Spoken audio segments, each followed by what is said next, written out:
அனைவருக்கும் வணக்கம். 3ஆம் பரம வந்துருச்சு. இதில பார்த்தீங்கன்னா, மிகப்பெரிய ஒரு ஷாக்கு என்னன்னா, மிட் வீக் எவிக்ஷன் அப்படின்னு சொல்லி ஒரு இத வந்து பார்த்தீங்கன்னா, பிக் பாஸ் குண்ட தூக்கி போடுறாரு. உடனே பார்த்தீங்கன்னா, இந்த நாமினேஷன் ஆன 6 பேர் வந்து பார்த்தீங்கன்னா, பொட்டிய கட்டிட்டு வெளிய வந்து நிக்கிறாங்க. யார் யாருன்னா விஷ்ணு, அர்ச்சனா, தினேஷ், கூல் சுரேஷ், அதுக்கப்புறம் பார்த்தீங்கன்னா, நிக்சனு, நம்ம அனன்யா 6 பேர் வந்து நிக்கிறாங்க. போர்டு வந்து ஒரு போர்டு இருக்கு. அதில வந்து யார் ஃபோட்டோ வந்து சரியா நிரம்பாம இருக்கோ, அவங்க வந்து அப்படியே மிட் வீக் எவிக்ஷன் அப்படியே வந்து பார்த்தா நைட்டா தாட்டி விட்டுருவோம். அப்படிங்கிற மாரி பார்த்தீங்கன்னா, ஒரு பதைக்கிற மூவ்மெண்ட் கொண்டு வந்து விட்டாய்ங்க. இப்படி தான் பார்த்தீங்கன்னா, போன சீசன்ல இதே மாரி தான் வந்து லாஸ்ட்டு அந்த இதில வந்து வெளியேற போறது யாரு? அசீமா, விக்ரமா, அதுக்கப்புறம் இவங்க இன்னொருத்தவங்க இருந்தாங்களே, அவங்களா அப்படின்னு சொல்லி பார்த்தீங்கன்னா, ஒரு பதைக்கிற மூவ்மெண்ட்டா இருந்துச்சு. இப்ப அதே மாரி பார்த்தீங்கன்னா, ஒரு எவிக்ஷன வந்து மிட் வீக்ல கொண்டு வந்து வைக்கிறாங்க அப்படிங்கும்போது, இது எப்படி இருக்கும்? டாப் 4, டாப் 5ல தான் அந்த எவிக்ஷன் வந்து நம்மளுக்கு ரொம்ப கடினமா இருக்கும். இப்ப அதே மாரி ஒரு மிட் வீக் எவிக்ஷன் வந்து வச்சிருக்காங்க.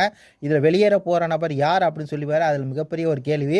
எனக்கு தெரிஞ்சு யார் வெளியேறுவா அப்படின்னா, கூல் சுரேஷ், நிக்சனு, அனன்யா ராவு, நெவிக் அதில எல்லாம் பார்க்கும்போது அர்ச்சனா வெளியேற மாட்டாங்க. தினேஷ் வெளியேற மாட்டாங்க. மீதி 4 பேத்துல யார் வேணா, எப்ப வேணா எவிக்ஷன் ஆகலாம் அப்படிங்கிற மாரி தான் இருக்கு. அந்த வகையில உங்க 4 பேத்துல ஒரு ஆள் கண்டிப்பா எவிக்ஷன்.